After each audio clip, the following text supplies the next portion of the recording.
शुरू हो चुकी है। इस योजना में इस साल खरीदे गए धान की अंतर राशि का भुगतान जल्द ही किसान भाइयों को किया जाएगा।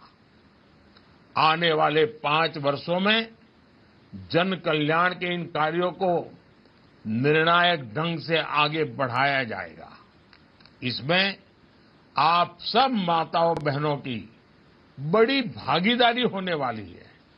मुझे विश्वास है छत्तीसगढ़ की डबल इंजन सरकार इसी तरह आपकी सेवा करती रहेगी, अपनी हर गारंटी पूरी करती रहेगी। और मैं एक बार फिर, गर्मी तो शुरू हो चुकी है, मैं मेरे सामने लाखों बहनों को देख रहा हूं। ये दृश्य अभूतपूर्व है, यादगार दृश्य है। मन में होता है कि काश मैं आज आपके बीच होता, लेकिन आप सब मुझे क्षमा करें, लेकिन बाबा विश्वनाथ के धाम से बोल रहा हूं, काशी से बोल रहा हूं, तो बाबा के आशीर्वाद भी साथ पहुंचा रहा हूं।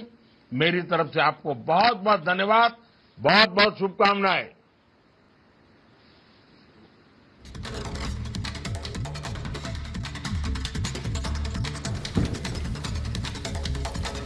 तो महिलाओं को प्रधानमंत्री नरेंद्र मोदी सौगात दे रहे हैं। 3 करोड़ लखपति दीदी का लक्ष्य रखा गया है, ये प्रधानमंत्री नरेंद्र मोदी ने कहा है। और आपको बता दें कि महिलाओं को कैसे सशक्त बनाया जा सकता है, उस पर काम किया जा रहा है। आगे बढ़ते हैं।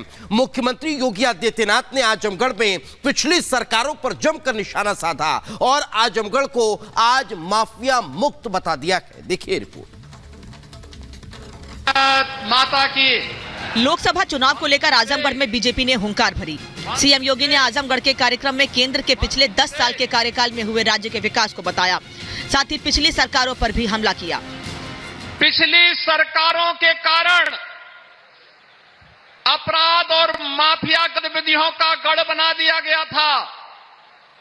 आज आदरणीय प्रधानमंत्री जी उसी आजमगढ़ में आकर के यहां पर मनी की बौछार कर रहे हैं। प्रधानमंत्री की तारीफ के साथ सीएम योगी ने एक बार फिर बीजेपी के भारी बहुमत से जीतने का दावा किया। और इसीलिए जन जन से की आवाज आ रही है 2024 में फिर एक बार मोदी सरकार। योगी की हुंकार बता रही है कि बीजेपी उत्तर प्रदेश में सभी सीटों पर कब्जा करेगी, तो विपक्षी दलों का सफाया तय है।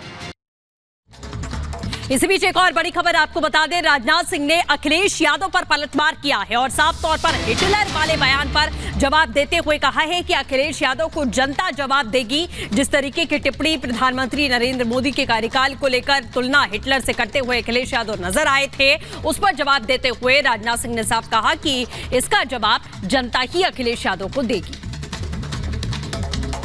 उत्तर प्रदेश के लोग स्वागत भी अच्छा करते हैं और उत्तर प्रदेश के लोग जब विदाई करेंगे वो भी बड़ी अच्छी करेंगे। जो लोग 14 में आए थे वो 24 में जाने वाले हैं और 10 साल हिटलर का ही समय था। 10 साल से ज्यादा वो नहीं रह पाया वहां पर, तो 10 साल तो इनका भी पूरा हो गया। शब्दों का प्रयोग बहुत सारे विपक्ष के लोग कर रहे हैं, लेकिन हमारे प्रधानमंत्री की सेहत पर इसका कोई असर पड़ने वाला नहीं है। इसका जवाब देना होगा तो हमारे प्रधानमंत्री नहीं देंगे, बल्कि इस देश की जनता देगी। और अब बात करेंगे संदेश खाली के शैतान शाहजहां शेख से जुड़ी एक बड़ी खबर आ रही है और बड़ी खबर ये कि 4 दिन रिमांड बढ़ गई है शाहजहां शेख की। शाहजहां शेख को आज बशीरहाट कोर्ट में पेश किया गया था, वहां से 4 दिन की रिमांड और बढ़ गई है। सीबीआई ने 4 दिन की और रिमांड मांगी थी और 4 दिन की रिमांड अब बढ़ गई है। शाहजहां शेख की अगली पेशी 14 मार्च को होगी। बशीरहाट कोर्ट में शाहजहां शेख की पेशी हुई और कोर्ट ने 4 दिन की सीबीआई रिमांड पर भेज दिया है।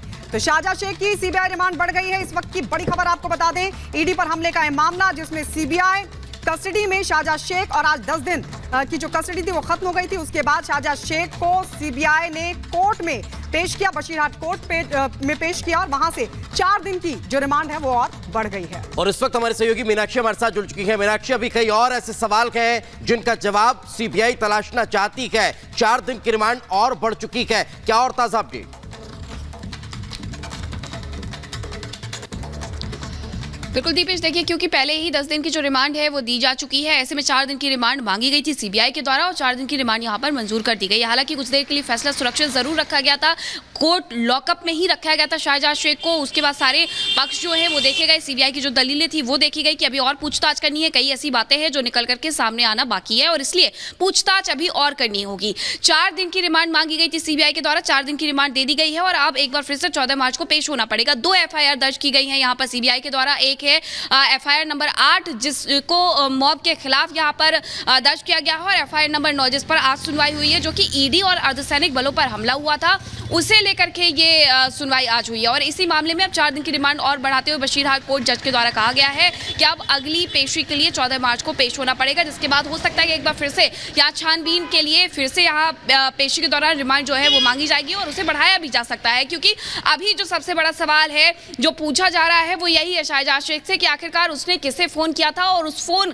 का क्या किया है। उसका बिल्कुल मीनाक्षी, हम लगातार आपसे अपडेट लेते रहेंगे। फिलहाल हमारे साथ जुड़ने के लिए बहुत शुक्रिया। इसी के साथ आगे बढ़ेंगे और बात दिल्ली से आ रही बड़ी खबर की करेंगे। आपको बता दें, दिल्ली के में बोरवेल में एक शख्स जिस तरीके से गिरा उसके बाद लगातार सवाल भी उठे और जांच भी हर एंगल से की जा रही है। दिल्ली पुलिस सूत्रों की अगर माने तो जानकारी ये मिल रही है कि दीवार टूटी हुई थी, बोरवेल में गिरे शख्स से जुड़ा हुआ ये पूरा मामला आपको बता दें। हालांकि टीम लगातार रेस्क्यू के लिए जुटी हुई है, लेकिन हर तरफ से जांच भी इस पूरे मामले को लेकर लगातार की जा रही है कि आखिरकार किस तरीके की लापरवाही इस पूरे मामले में रखी जिसकी वजह से बोरवेल में एक शख्स गिर गया। आप देख सकते हैं कि एनडीआरएफ की टीम जुटी हुई है, इस शख्स को बचाने की उम्मीद कम है।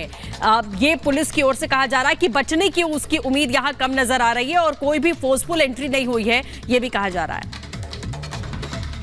और चलिए इस वक्त वैभव हमारे साथ जुड़ गए हैं। वैभव, अभी क्या जानकारी मिल पा रही है, क्योंकि इससे पहले शख्स के बारे में कुछ पता ही नहीं चल पा रहा था, कोई मूवमेंट की जानकारी नहीं थी, अब कुछ बात आगे बढ़ी?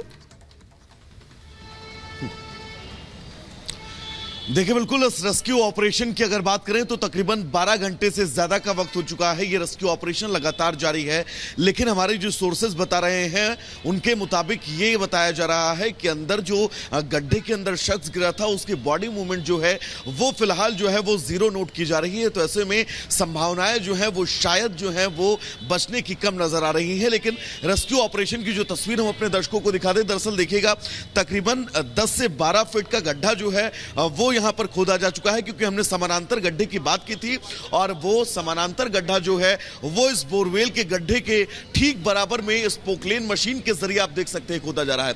एनडीआरएफ की टीम इस वक्त आपको कैमरे में नजर आ रही होगी, यहां पर दिल्ली पुलिस के लोग हैं और साथ ही अब इस गड्ढे को खोदकर कोशिश ये है कि जल्द से जल्द उस शख्स तक